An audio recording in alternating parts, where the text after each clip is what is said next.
नाज़रीन, corona virus सबब टिंडो मोहम्मद खान में बंद थियल सरकारी तोड़े प्राइवेट स्कूलन में SOPs तहत तदरीसी अमल शुरू किया वियो आहे।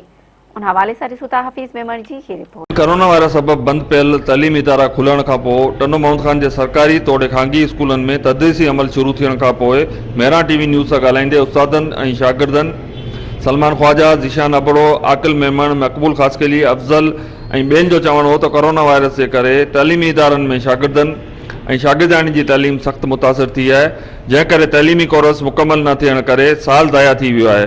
हिननि सिंध सरकार का मुतालबो कयो त वधीक हाणे स्कूल बंद न कया वञनि त जीअं अप्रैल में थींदड़ सालियाने इम्तिहान जी वधीक तैयारी करे सघूं।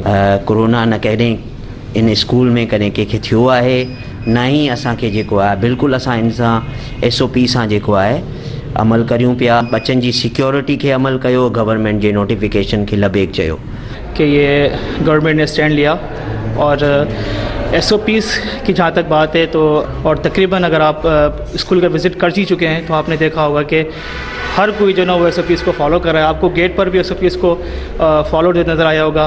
क्लासेस में आप आए हैं, इसी तरीके से अगर आप और जगह पर भी हमारे पास एडमिन ऑफिस में जाएंगे, लेबॉर्ट्री में जाएंगे, लाइब्रेरी में जाएंगे तो हर जगह पे आपको मिलेगा कि SOPs को जो फॉलो किया जा रहा है। असीं जीअं त हींअर असांजो जीअं लॉकडाउन खां पहिरीं असांजो जाम नुक़सानु थियो हो, पर उन सां गॾोगॾु असांजे हिते ऑनलाइन क्लासिस बि हलिया या सेंटर सभिनी मतिलबु ऑनलाइन क्लासिस हलिया, जंहिंजी वजह सां असांजी तालीम जो सुठो मतिलबु बचाव थी वियो। पर उन सां गॾोगॾु असांखे बेशक नुक़सानु बि थियो आहे पढ़ाई जो थोरो घणो, त इंशाअल्लाह उहो बि कवर थींदो। ऐं SOPs जे लिहाज़ खां हींअर अगरि स्कूल कॉलेज शुरू थी विया आहिनि त SOPs ते सख़्तु अमल कयो पियो वञे।